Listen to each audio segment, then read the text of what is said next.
This right here is a simulation. Now, as a taxpayer, I want you to be aware that some of your tax dollars are going to fund my education. Part of my education is going through something called a simulation. And this is a little mock-up of what the simulation looks like. So typically this simulation shuts down whenever my session expires. So then I have to reset it. So there are 4 sectors. You have, and then there's a city council. It's supposed to set up sort of like a typical, they call it Centerville. And so what we're seeing graphically here is what happens when you have a town that's divided into 4 areas by, and they say good luck, right? And they're showing you through the different areas. This right here is the city council. And then we're going to go over to, let's see, this looks like social services. That's fire, law enforcement, police. Then we've got education. Each of these has a different level of funding. Community services, and then economic development. Now, once we go in here, we look around and say we have education. Let's look at education. This shows the 3 people who are participating, and it gives a little, as a member of this sector, your decisions will have determined the value of different skills, ability, and goals for all those who come to study and ensure. It's a lot of, discussion. We have 3 people in the social services, which are fire, law enforcement, police, and hospitals.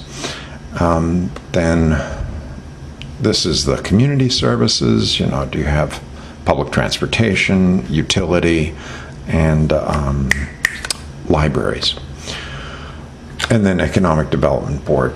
They decide, okay, well, they release a certain amount of land as needed. So we go to the decision page. This right here shows the decisions. Now, you've got a scenario, which we first look at, and then we've been assigned these amounts of distribution in the budget. 2% goes to economic development, 19% to community services, library, utility, keeping the public buses running. Then we've got social services. That's 24%. Education is 46%. Okay. Now, the level of services, the community standards. If we go in here and we change one of these levels, what's going to happen? What if you increase this to a 6, right? And then what if you go over here and there's 3 different types of, you could, 3 different types of projects, and maybe we release 10% of the land, right? If I hit save, it's going to affect this scenario. So I don't think I'm supposed to go in here right now, right? What I'm giving you is sort of an overview and letting you see this is what people see in this scenario. So tax dollars, yeah, you as a taxpayer are funding part of this because I am receiving a student loan. So, money that could be spent somewhere else is going into something like this. Now, the reason you have people starting off, let's go to scenario. The scenario basically is pretty straightforward. There's going to be some increases. The economy is increasing by 2%. Investments will increase by 2%. Cost of living goes up 1%. This really is a fiction, right? And the wages are increasing by 2%. Not happening outside the simulation, that's for sure. It says the community should be able to sustain progress if it's able to sustain progress, it should see an economic development in line with the national trend. In other words, we've got to keep up looking like a good place to visit. There's a new state legislation mandating lower teacher-student ratio, so that instantly tells me that the education department's going to have to put more money into elementary and high school. A major employer has announced a plan to expand his operations, increasing the number of employees by 10%. Well, that could be, this is a 70,000 person area. The number of workers, we're going to see 10% increase. And the unusually cold winter season will put a heavy burden on community services. So this scenario is coming down the pike, and we're setting up as City Council, I'm closing this now, City Council has to decide where the money's going. Well, we were set at these levels. Should we, as City Council, accept these? So we're going to have to be figuring out. Now, this is in percentages. This is what drives me nuts.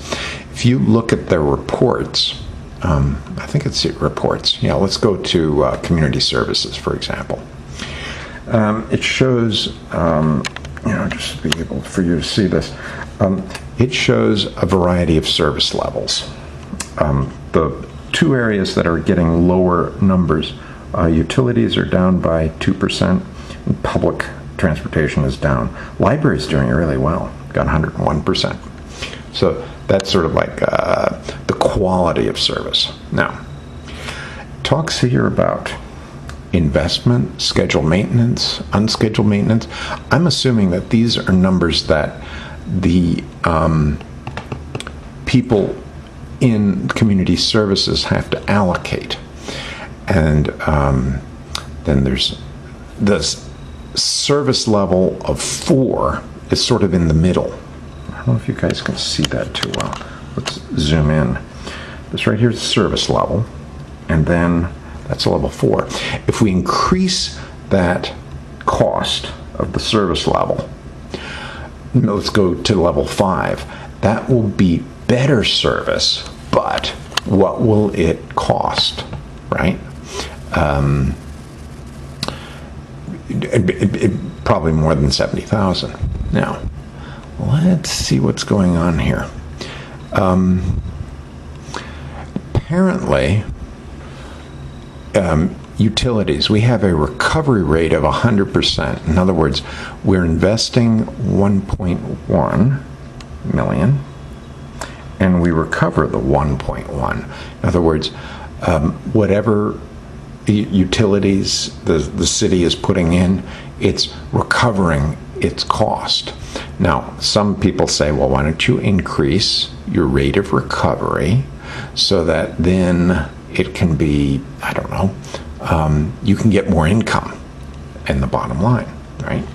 Well, what we're supposed to look at the bottom, public transportation, library, parks, there's that number there. See? That's the budget, 11.7. That's what it's actually costing, so we have a little surplus. Okay? See? Yeah, that's budget. And then there's surplus.